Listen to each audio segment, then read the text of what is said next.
எல்லாருக்கும் வணக்கம். இந்த பதிவில் எதை பற்றி பார்க்க போகிறோம்னா, அதாவதுங்க அரசியல் அப்படின்னாவே அடிதடியான ஒரு களம் தான். யார் முதலமைச்சராக போகிறாங்க, யார் ஜெயிக்க போகிறாங்க, யார் எதிர்க்கட்சியாக போகிறாங்க, யார் டெபாசிட்டே இல்லாமல் ஓட்டு வாங்க போகிறாங்க அப்படிங்கிற மாதிரி எக்கச்சக்கமான பல விமர்சனங்களை கொண்டது தான் அரசியல் அப்படின்னு சொல்கிறாங்க. இப்போ பாருங்கள், தாவேக்கால தமிழக வெற்றி கழகத்தில் முதல் வேட்பாளர் யார் அப்படிங்கிறத இன்றைக்கி தேர்ந்தெடுத்து சொல்கிறதா சொல்லியிருக்காங்க. அது யார் அப்படிங்கிற விஷயத்த விரைவிலேயே அறிவிப்பு வெளியாகும்னு நான் நம்புகிறேன். அது மட்டும் இல்லாமல் திமுக செய்யக்கூடிய அநியாயங்கள், அட்டூழியங்கள், அராஜகங்கள் எல்லாமே தமிழக மக்கள் நல்லா வாட்ச் பண்ணிட்டு இருக்கிறாங்க.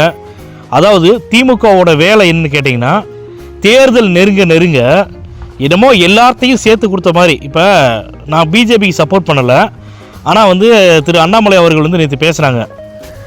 கிட்டத்தட்ட 17 லட்சம் பேருக்கு மேலே 1000 ரூபா மகளிர் தொகை கொடுத்ததாகவும், இனிமே அடுத்து வரக்கூடிய அடுத்த ஆட்சி திமுக வந்தால் இப்படி தானே கட்டுக்கதை பேசுவாங்க.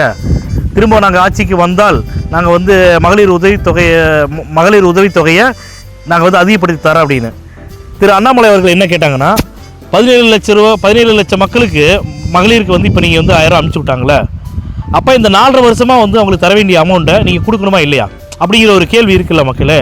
அப்போ நீங்கள் எல்லா அமௌண்ட்டையும் அனுப்பிச்சி விடுங்க. 4.5 வருஷமாக அனுப்பாமல் இப்போ மட்டும் எதுக்கு ஒரே சாட்டை அனுப்பிச்சி விட்றீங்க?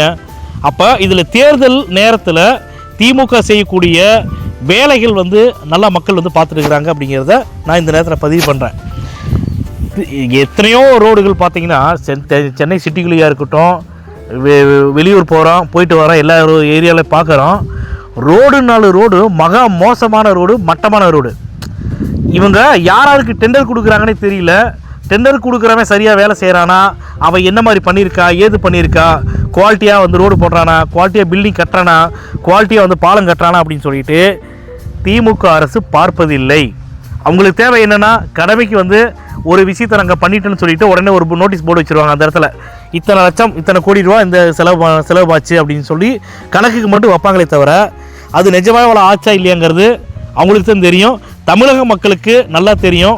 தமிழக மக்கள் நல்ல புரிதலோட நல்லா தெளிவாக இருக்காங்க. இனிமேல் தமிழக மக்களை வேறு எந்த ஒரு சக்தியாலும் எந்த ஒரு கொம்பனாலும் ஏமாற்ற முடியாது. அந்தளவு தெளிவாக இருக்காங்க. அதனால் மக்களே, ஆட்சி மாற்றத்தையும் அதிகார மாற்றத்தையும் மாற்றியே காட்டணும் அப்படின்னு சொல்லி முடிவு பண்ணி இருக்கக்கூடிய உங்களுக்கு ஒரே ஒரு விஷயம் என்னென்னு கேட்டிங்கன்னா, தளபதி விஜய் அவர்கள் தான் மாற்று சக்தியாக மாற்றமாக வந்திருக்காரு. அதனால் நம்ம எல்லாருமே சேர்ந்து 2026 சட்டமன்ற தேர்தலில் விஜய் அவர்களுக்கு ஓட்டு போட்டு முதலமைச்சர் ஆக்கணும் அப்படிங்கிறத திரும்ப நான்